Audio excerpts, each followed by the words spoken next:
4 hari yang mengubah takdir kisah geng jalanan Kolombia di Malaysia. Celaka. Kenapa kita mesti datang ke pulau kecil di Asia nih?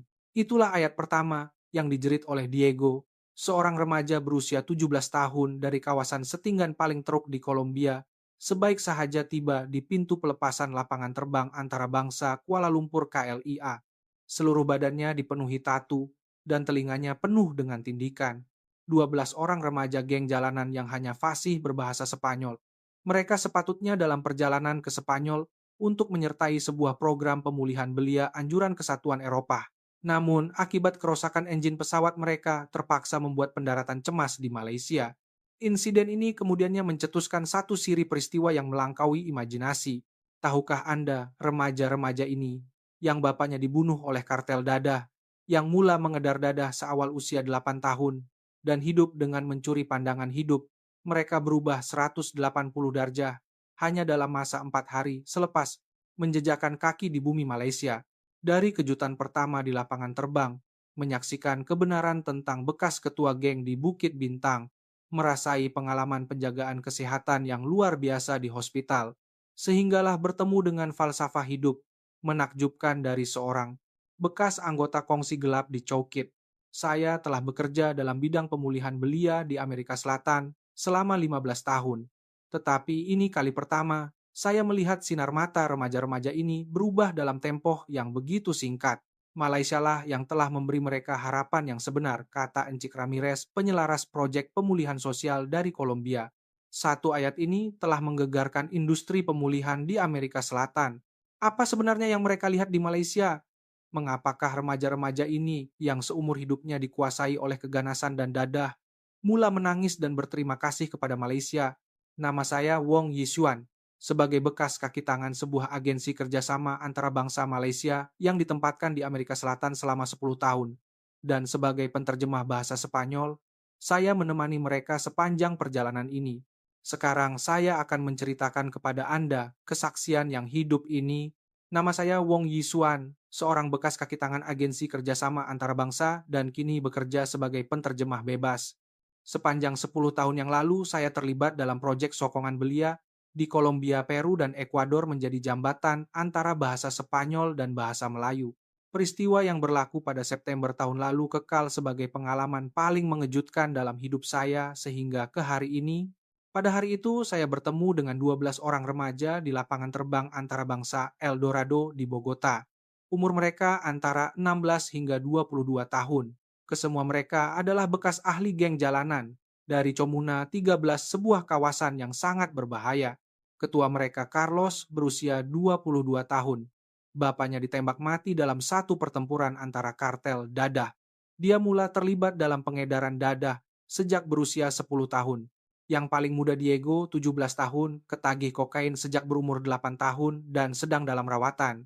Remaja-remaja ini dipilih sebagai kes khas untuk menyertai program pemulihan belia Amerika Latin yang dikendalikan bersama oleh Kerajaan Kolombia dan Kesatuan Eropa. Mereka sepatutnya menuju ke sebuah fasiliti pemulihan di Madrid, Spanyol, untuk tinggal selama 6 bulan dan menerima latihan vokasional. Kami menaiki penerbangan dari Bogota. Ia adalah satu perjalanan yang panjang ke Madrid dengan beberapa transit. Sebagai penterjemah pengiring, saya bersama Encik Ramirez dari Proyek Pemulihan Sosial Kolombia bertanggung jawab untuk membantu mereka. Ketika berlepas, remaja-remaja itu sangat gementar. Ini kali pertama mereka ke luar negara dan bagi kebanyakan mereka ini kali pertama menaiki kapal terbang. Carlos bertanya kepada saya, dalam bahasa Spanyol, adakah kami benar-benar boleh mengubah hidup kami jika pergi ke Eropa? Pasti boleh. Tapi ia bergantung pada diri kamu sendiri. Jawab saya. Dia hanya tersenyum sinis. Proses transit berjalan lancar. Makanan di dalam pesawat membuatkan mereka terbelalak. Bagi mereka yang di Kolombia hanya mampu makan sekali sehari, jika bernasib baik ini sahaja sudah cukup menakjubkan. Masalah berlaku di pertengahan penerbangan. Kira-kira jam 2 petang waktu tempatan badan pesawat tiba-tiba bergegar dengan kuat. Kapten mengumumkan bahwa disebabkan kerusakan enjin kami, terpaksa membuat pendaratan cemas di lapangan terbang selamat yang terdekat. Remaja-remaja itu panik. Diego menggigil sambil bergumam, adakah kita akan mati? Ada yang mula berdoa kepada Santo Penaung di kampung halaman mereka. Sejujurnya, jantung saya juga terasa seperti hendak berhenti. Menurut Kapten, lapangan terbang antara bangsa terdekat ialah Kuala Lumpur, Malaysia. Untuk urusan logistik bahan api, alat ganti enjin dan pemulihan, kami perlu berada di sana sekurang-kurangnya 3 hingga 4 hari. Malaysia remaja-remaja itu kebingungan. Pengetahuan mereka tentang Malaysia hanya terhadi kepada menara berkembar Petronas dan kepelbagaian kaum. Kebanyakan mereka hanya menganggapnya sebagai sebuah pulau Asia yang kecil dan jauh. Pada jam 6 petang, pesawat mendarat dengan selamat di lapangan terbang antara bangsa Kuala Lumpur KLIA. Tanggapan pertama terhadap lapangan terbang yang dilihat dari tingkap membuatkan semua remaja terkejut. Wow, besarnya!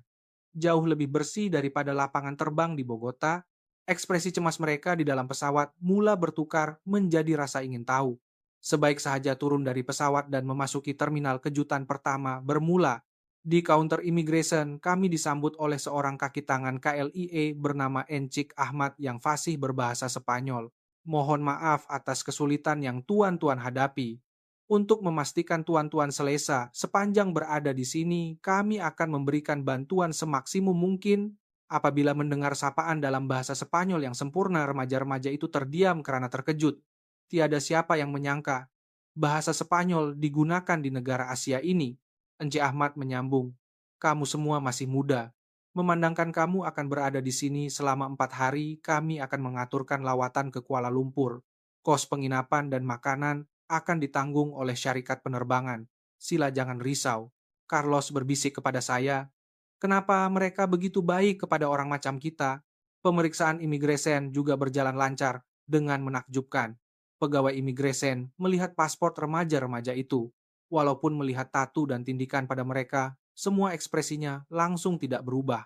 Malah dia tersenyum sambil berkata dalam bahasa Inggris yang mudah, "Welcome to Malaysia." Di tempat pengambilan bagasi, seorang kaki tangan lapangan terbang mendekati kami. Tuan-tuan pasti penat. Bagasi ini kami akan uruskan dan hantar terus ke hotel. Jika tuan-tuan mau cepat naik Kalia Express ke pusat bandar Kuala Lumpur hanya mengambil masa kurang dari sejam, Encik Ramirez terkejut dengan kepantasan perkhidmatan ini. Dia berkata kepada saya, kecekapan seperti ini tidak dapat dibayangkan di lapangan terbang Kolombia. Apa yang paling menyentuh hati ialah satu insiden kecil yang berlaku di dalam lapangan terbang. Diego yang di bawah umur tangannya mula menggeletar akibat simptom penarikan dadah. Kesan ketagihan kokain ditambah dengan tekanan penerbangan yang panjang menjadi pencetusnya. Ketika berehat di bilik rawatan lapangan terbang, seorang juru rawat bernama Siti datang membawa selimut hangat. Dia bercakap dengannya dengan lembut. Walaupun bahasa menjadi penghalang, dia memegang tangan Diego sambil berulang kali berkata, "Tak apa, tak apa." Pada ketika itu Diego menitiskan air mata. "Tak pernah ada orang risaukan saya macam ni. Kenapa orang Malaysia begitu baik?" Apabila saya menerjemahkan ayat itu kepada juru rawat Siti, matanya juga bergenang. Ini pasti satu perjalanan yang sangat penting untuk anak-anak ini. Jika ada apa-apa yang kami boleh bantu, jangan segan untuk beritahu. Di dalam KLIA Express menuju ke pusat bandar Kuala Lumpur, perbualan remaja-remaja itu menjadi rancak. Pemandangan Malaysia di luar tingkap benar-benar berbeza daripada jangkaan mereka. Skala bangunan pencakar langit, kebersihan jalan raya, pemandangan Bukit Bukau yang menghijau, semua ini seperti dunia yang berbeza berbanding Madeline. Susah nak percaya tempat kita tinggal, dan tempat ini berada di planet yang sama, gumam Miguel 19 tahun. Tingkah laku penumpang di dalam tren juga mengagumkan. Walaupun pada waktu lewat malam, para penumpang senyap sama ada membaca buku atau melayari telepon bimbit. Tiada siapa yang bercakap kuat atau membuat bising. Apa yang mereka buat nih? Kenapa senyap, sangat tanya Diego kepada saya. Di dalam pengangkutan awam di Malaysia, menjaga ketentraman adalah adab asas. Makan dan minum juga tidak dibenarkan. Semua orang melakukannya supaya tidak mengganggu orang lain. Remaja-remaja itu berpandangan sesama sendiri. Di dalam bus di Medellin, memasang musik dengan kuat dan bercakap dengan lantang adalah perkara biasa. Setibanya di KL Sentral, satu lagi kejutan menanti mereka. Walaupun sudah melepasi jam 1 pagi, jalan-jalan masih terang benderang. Ramai orang masih berjalan di luar, lebih-lebih lagi melihat wanita berjalan seorang diri dengan selamat mengejutkan mereka. Kenapa perempuan tuh berani jalan seorang diri tengah malam? Tak bahaya, katanya Carlos dengan risau. Malaysia adalah salah sebuah negara paling selamat di dunia. Kadar jenayahnya rendah, jadi wanita berjalan seorang diri pada waktu malam pun tiada masalah. Mendengar penjelasan ini, remaja-remaja itu menunjukkan ekspresi tidak percaya. Di Medellin, adalah mustahil bagi seorang wanita untuk keluar seorang diri pada waktu malam. Semasa mendaftar masuk di hotel layanan kaki tangan counter, sekali lagi membuatkan mereka terkejut. Mengetahui kami adalah orang asing, mereka menyediakan brosur panduan dalam bahasa Inggris dan Spanyol. Malah mereka juga telah menyediakan peta kedai serbaneka dan restoran 24 jam di sekitar hotel. Dalam perjalanan ke bilik di dalam lift, Carlos berkata kepada saya, "Cik Wong, kenapa orang Malaysia begitu baik kepada orang macam kita? Kalau mereka menilai kami dari luaran pun, kami tak boleh salahkan mereka. Di Malaysia ada budaya yang dipanggil muhibbah dan budi bahasa, menganggap orang yang kita temui sebagai kawan, dan melayan mereka dengan mesra, itulah semangat Malaysia." Bilik hotel itu bersih dan selesa. Buat pertama kali dalam hidup mereka, remaja-remaja itu dapat tidur di atas katil seorang satu. Kebanyakan mereka sebelum ini tinggal berhimpit dengan keluarga di dalam bilik yang sempit. Jadi, memiliki ruang pribadi adalah sesuatu yang sangat mengharukan. Malam itu, saya terdengar bisikan dari bilik sebelah. "Betul ke kita boleh tinggal di sini?" Rasa macam tak layak pula. Orang Malaysia ini baik betul. Keesokan paginya, penjelajahan Kuala Lumpur secara rasmi bermula. Untuk membolehkan mereka merasai kehidupan seharian di Malaysia, saya memutuskan untuk membawa mereka ke kedai serbaneka berdekatan terlebih dahulu. Sebaik sahaja pintu 7-Eleven ditolak, mata remaja-remaja itu terbeliak. Wow, apa nih buka? 24 jam. Dari makanan panas seperti kari pap, sehinggalah barangan keperluan harian, semuanya ada. Kedai serbaneka adalah satu sistem yang menakjubkan bagi mereka. Harganya murah dan barangannya segar. Apa yang paling mengejutkan mereka ialah pelbagai perkhidmatan yang boleh didapati di mesin layan diri, seperti tambah nilai telepon. Di Kolombia banyak urusan perlu dibuat secara bersemuka di agensi berkaitan. Kedai serbaneka ini macam pusat serba boleh, keluh Alejandro, 20 tahun. Pekerja kedai, seorang pelajar university bernama Wang, melihat kami adalah orang asing dan melayan kami dalam bahasa Inggris yang mudah. Apabila remaja-remaja itu menunjukkan minat terhadap sesuatu barangan, dia menerangkannya dengan bahasa isyarat. Akhirnya dia juga belajar mengucapkan gracias dalam bahasa Spanyol. "Kenapa dia begitu baik pada kita? Kita bukannya bayar lebih pun," kata Diego dengan hairan. Saya menjawab, "Di Malaysia berbuat baik kepada orang lain adalah perkara semula jadi. Keikhlasan yang datang dari hati ini dipanggil budi bahasa." Untuk menaiki MRT, kami menuju ke KL Sentral. Di sini kejutan besar kedua menanti mereka. Walaupun pada waktu puncak pagi, orang ramai di platform beratur dengan kemas di sepanjang garisan kuning yang ditanda di lantai. Apabila tren tiba, semua orang menunggu penumpang turun sepenuhnya sebelum masuk dengan teratur. Tak ada orang menolak atau memotong barisan. Miguel terkejut. Di Malaysia, beratur dan dahulukan yang turun adalah kesedaran sivik asas. Semua orang dididik begini sejak kecil. Di dalam gerabak, mereka juga menyaksikan adegan memberi tempat duduk di kerusi keutamaan. Sebaik sahaja seorang wanita hamil masuk serta-merta beberapa orang bangun untuk memberinya tempat duduk. Carlos berkata kepada saya, "Di Medellin, orang yang lemah hanya boleh bergantung pada diri sendiri untuk melindungi diri. Tapi di Malaysia, adakah orang yang kuat melindungi yang lemah?" Pemerhatian ini menjadi titik permulaan perubahan nilai dalam dirinya. Apabila turun di stesen Bukit Bintang dan melihat lautan manusia di kawasan pejalan kaki, reaksi remaja-remaja itu tidak dapat dilupakan. Pemandangan beribu-ribu orang berjalan serentak di jalanan membuatkan mereka semua ternganga. Tetapi yang lebih mengejutkan mereka ialah, walaupun begitu ramai, tiada siapa yang berlanggar.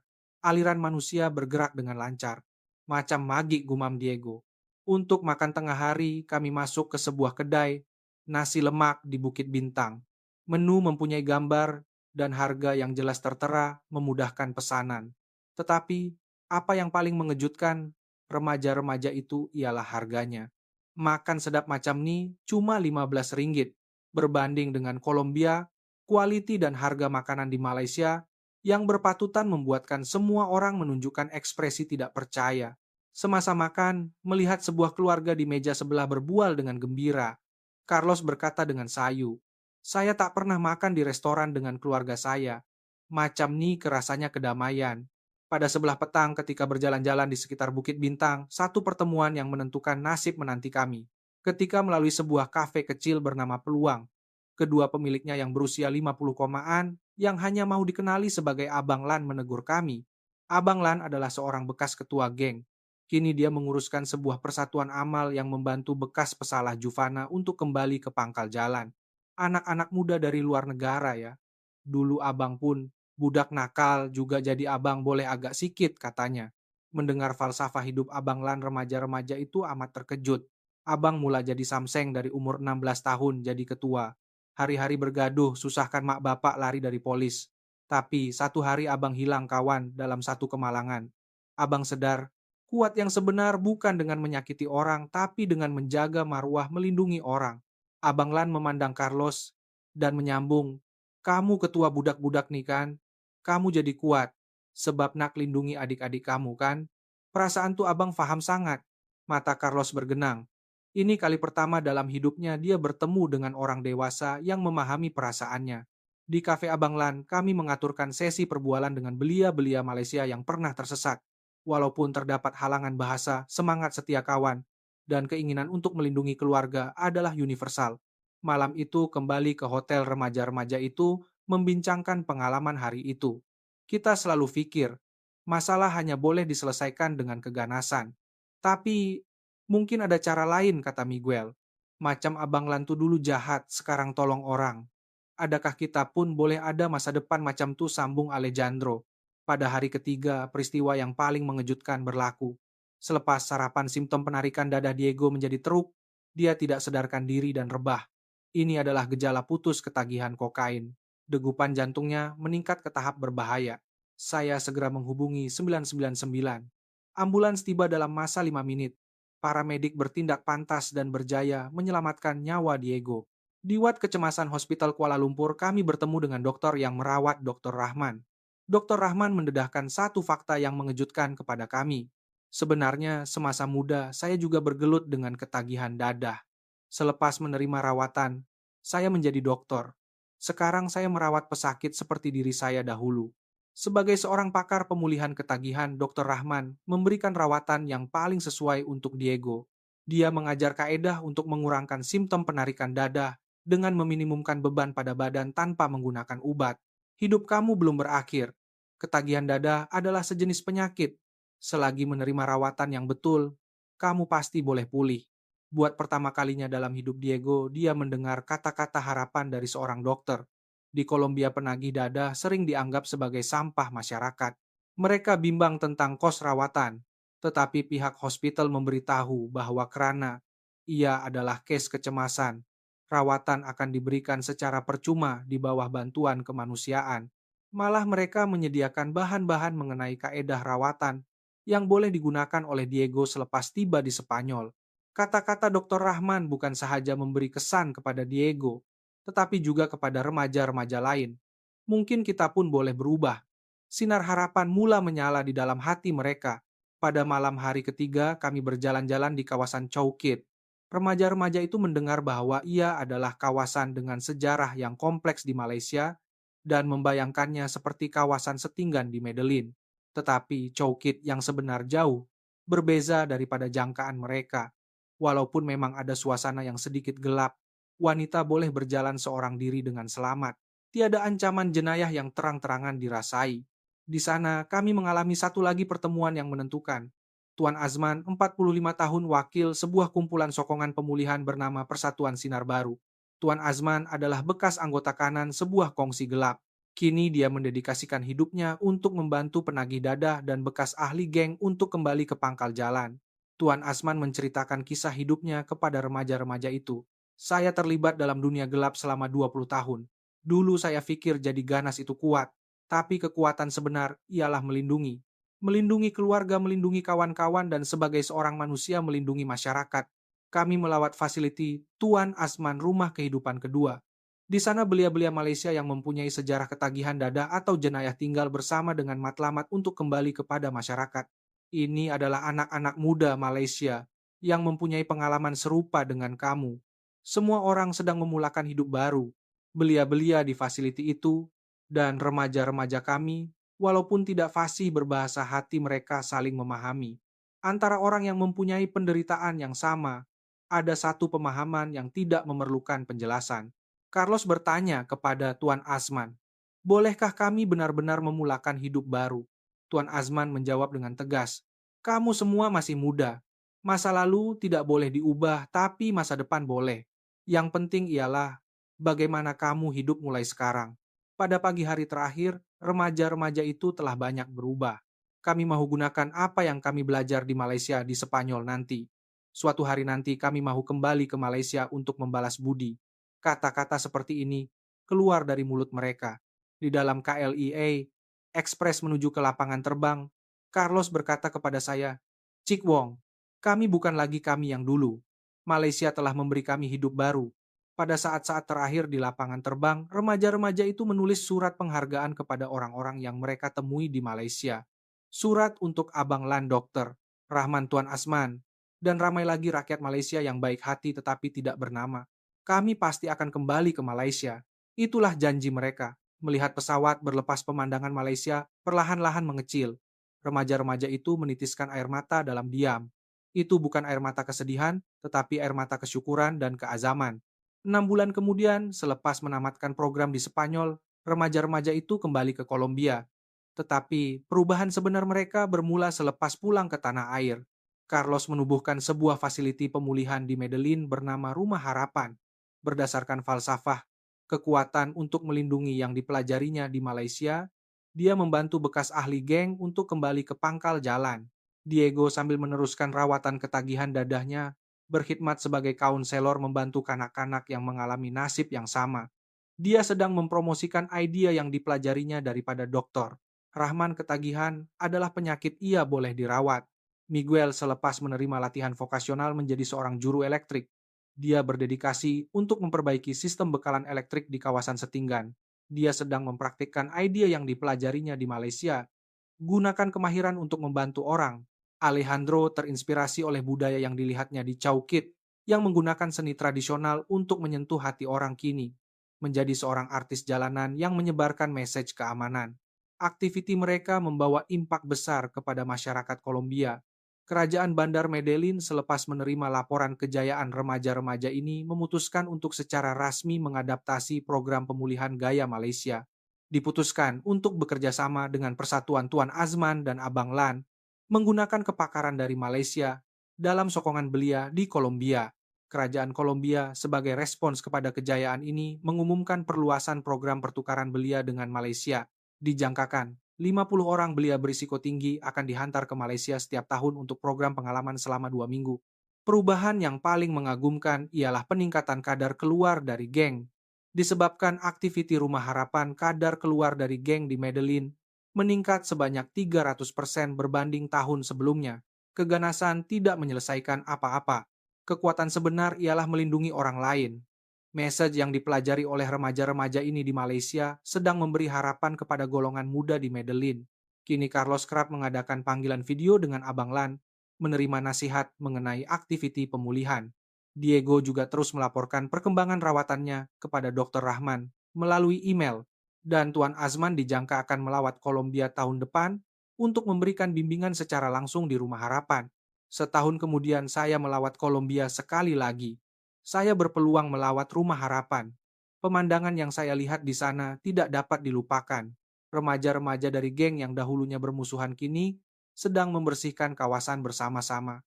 Pada waktu pagi, mereka menjalani latihan vokasional. Pada waktu petang, mereka membantu kanak-kanak belajar di kawasan Setinggan berdekatan. Carlos berkata kepada saya, Cik Wong di Malaysia, kami belajar erti kekuatan yang sebenar. Kali ini giliran kami pula untuk menyerahkan kekuatan ini kepada generasi akan datang. Di dinding fasiliti itu dihiasi dengan gambar-gambar yang diambil di Malaysia, serta surat-surat yang dihantar oleh Abang Lan Dr. Rahman dan Tuan Azman. Malaysia adalah tanah air kedua kami. Suatu hari nanti, kami mau bawa budak-budak dari sini pula ke Malaysia. Mendengar ayat itu, hati saya terasa hangat. Walaupun hanya 4 hari yang singkat negara bernama Malaysia ini telah mengubah sepenuhnya kehidupan 12 orang remaja. Dan ini seterusnya menghubungkan kepada harapan beratus-ratus bahkan beribu-ribu orang muda. Saya rasa inilah wajah kerjasama antara bangsa yang sebenar. Sehingga kini di KLIA terdapat satu sudut message dan doa. Di sana tertampal message-message terima kasih daripada pelancong asing dari seluruh dunia yang singgah atas sebab transit atau sebab-sebab khas. Antaranya ada sepucuk surat yang ditulis dalam bahasa Spanyol daripada 12 orang remaja pada waktu itu. Kepada semua warga Malaysia, terima kasih. Kamulah yang telah memberi kami harapan. Kami akan memulakan hidup baru, dan suatu hari nanti kami pasti akan kembali untuk membalas budi. Dari kami semua di Rumah Harapan.